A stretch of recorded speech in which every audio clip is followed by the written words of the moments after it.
All right, we're back. So, if we go to social class now.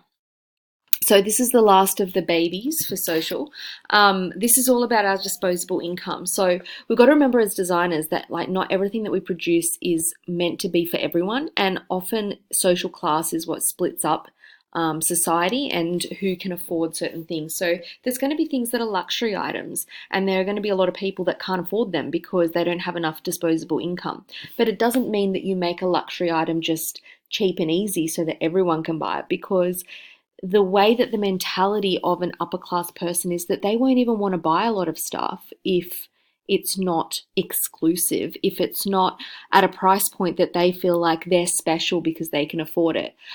So yeah, you've got to actually be careful. You can't price point things so that it's cheap and tacky. Sometimes the price point needs to be just reachable by the middle class and mostly for the upper class, and then that gives your product a superiority to other cheapo versions. So this is an example of how Woolworths noticed that. So Woolworths used to just have home brand, and so they'd have all your normal brands like Master Foods and Heinz and like your normal brands. But if you wanted to buy Woolworths brand, the Woolworths brand was called home brand. Problem was, Woolworths realised that only the cheapos, the lower socioeconomic, low SES, were buying it because everyone else thought they were too good to buy that cheap price point. So it meant that we as consumers, the middle and the upper class, were choosing other brands and not supporting Woolworths brands. So Woolworths rebranded, and they're like, okay. First thing they did was they changed their home brand to the Essentials, so it just doesn't sound as povo. Whoopsies. And then they made the Woolworths Select range. So this is your value for money range. So this is meant to be on par with most brands, most of your middle class brands, and it's a Woolworths version of those brands. So as you can see, it's kind of colourful packaging. This is really plain, whereas this is really colourful packaging. It's meant to be on par with that, and so it's meant to be value for money of something that you'd already buy. But what about the upper class? The upper class will only buy the fancy brands. They're too good for Cadbury's. They have to buy Lindt. Well, Woolworths created Woolworths Gold, and that's where you got your Lux black packaging with the Woolworths symbol in gold embossed. It's just, it's your Lux stuff. And so that's basically making them worthy of the rich people in society. And so some examples of that is, this would be for your middle class. So this would be your middle class people would normally buy that, and Woolworths Select have provided a value for money alternative that's not too povo, and it's just, it's in the middle. But if you're a bit fancier and you'd normally buy caramel, touch of sea salt, Lindt excellence, don't worry, Woolworths have also sorted you out there. They have their Swiss Intense Woolworths Gold Dark Chocolate, caramel sea salt. So they've got it fancy versions.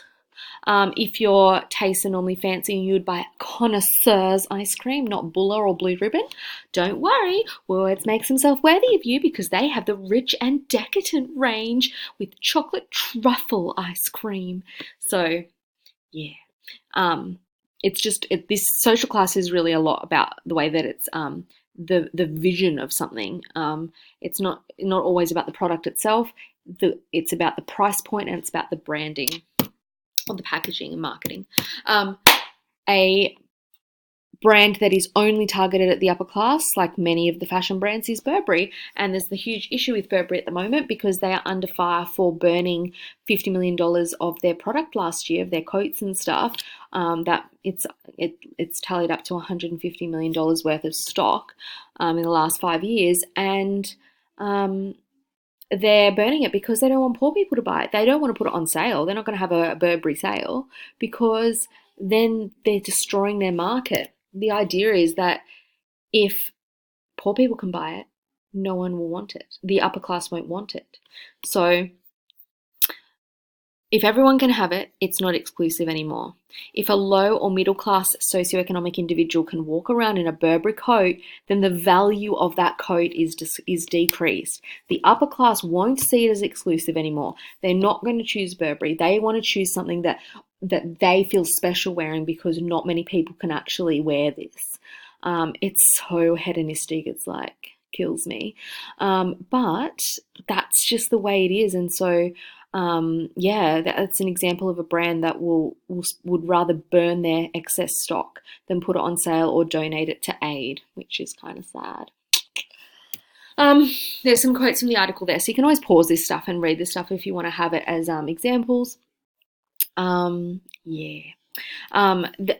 Okay, anyway, moving on. Okay, so we've done all of the socials now. So now we're moving on and we've got 4 trends left. Now, luckily, these 4 trends don't have any babies. So we've got economic, political, global, and environmental. So we'll start with economic. So this we've already kind of talked about because we talked about hedonism. So remember I said they go hand in hand. So the economy plays a huge role, like a massive vital role in the success of design. So designers really need to be aware of what's going on in the economy. The state of the economy, surplus or recession, will definitely impact on sales. If the economy is strong, people will be more willing to spend on non-essential items or costly new innovations that are coming out. Therefore, if the public is confident, more spending occurs, designs are more likely to be a profitable success. Remember, it's not just about does it function well. When we talk about our major projects, a lot of the time we say, oh yeah, it's a success. It does what it's meant to do. That's not a freaking success. A success is if it makes a profit. So you have to know the economy and will people buy it. However, in a recession, the public will show reluctance to use their earnings for non-essential items. And that's where we see the example of the Dvorak keyboard being a failure during the Great Depression.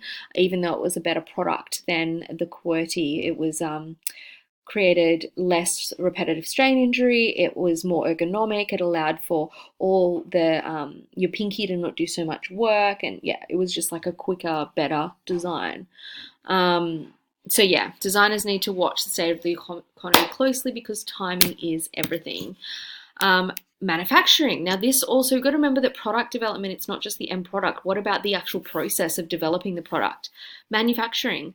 So our Australian economy makes it really hard for anything to be made here because we have such high costs of wages in Australia. And so companies have to go offshore because if you think about it, I think like the minimum wage is like $19 something for like an adult. So let's say if it took that adult, let's pretend it's $20. Like let's make it easy because I can't do math. If it takes an adult 5 hours to make a coat, I'm just pretending here, and you have to pay them $20 an hour, that means you've had to pay them $100 to make the coat. So it costs $100 just in making the coat. But what about how much did it cost you to even source the fabric?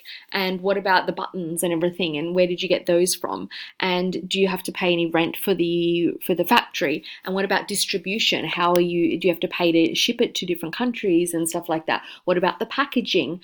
There's so many more costs. And then you also have to not only break even and cover all those costs, you also have to make a profit. So you're basically going to have you're going to have to sell that coat for like $1,000 to make a profit. And so if you're a designer that wants to sell to the middle class, well, you can't make it here. You have to go offshore because there's no way that you can produce it when we have to pay our wages so highly here. So this is a direct trend. This trend is a direct result of the economic state in Australia. Offshore manufacturing is a direct result of the economy here. So yeah, good example. Okay, there's also lots of issues that come with offshore manufacturing though. So this is great for an analyze or a discuss question where you have to get implication. So overseas production generally involves lower costs such as cheap labor, higher profit margins. So yay, that's really good implications. However, cheap labor, that leads down here, there's ethical issues there, but anyway, we'll skip that for a minute.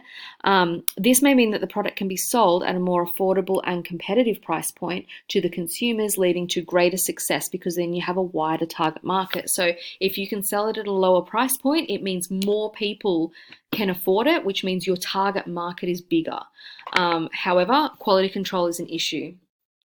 If you're not there, you're in Australia, you're not watching, you're not quality controlling all the way through. You're trusting these people somewhere else, probably in Southeast Asia somewhere, and yeah, you just don't have the control over that quality process. So, an example of where this was an issue was the Mosquito Magnet. So, here's a product design that can be your example for this. Mosquito Magnet was a innovative product that came out particularly in the southern states like Florida area and the Central and South America. And it was released, perfect timing for success, during the Zika virus epidemic, where literally it was kind of like, unless you could buy the Mosquito Magnet, you're pretty much going to die. So everyone, of course, bought it, and it had initial huge booming success. And the design or the manufacturers couldn't actually keep up with demand, so they had to go offshore because they had to be able to make it quicker and faster and cheaper. Now they didn't keep tabs on the quality control, and therefore the quality decreased. And the people that started buying it after it came from the offshore manufacturing places, it like literally wasn't working. Like it wasn't luring in the mozzies, and so everyone was like, this is shit, this doesn't work. And yeah, massive loss of consumer confidence, and from then on that really damaged their reputation, and it resulted in, I mean, people still buy it, but it's technically a product failure because they don't have the booming success that they should be having, and that's because of that loss of consumer confidence. Just gonna see how we're going with time. Okay, we'll do one more slide. I would really recommend that you look up the Bangladesh factory collapse, because that relates to the ethical issues here, because with offshore manufacturing you also have ethical issues. These women, they were saying this is where like a lot of like Target and like a lot of the what's in America, they have like Joe's and TJ Maxx and stuff. Yeah, a lot of your normal sort of Target, Kmart style brands in America and Canada, they had all their stuff manufactured here, all their clothes, and the women were saying for so long, there's cracks in the walls, it's so unsafe, we feel it shaking. But they were like, it's fine, you have no choice. You can not come to work and you'll be fired, whatever, then you'll have no job. So they had no choice but to come to work, because they don't have any WHS stuff like we do, where like if something's reported, it has to be followed up under the Work Health and Safety Act 2011.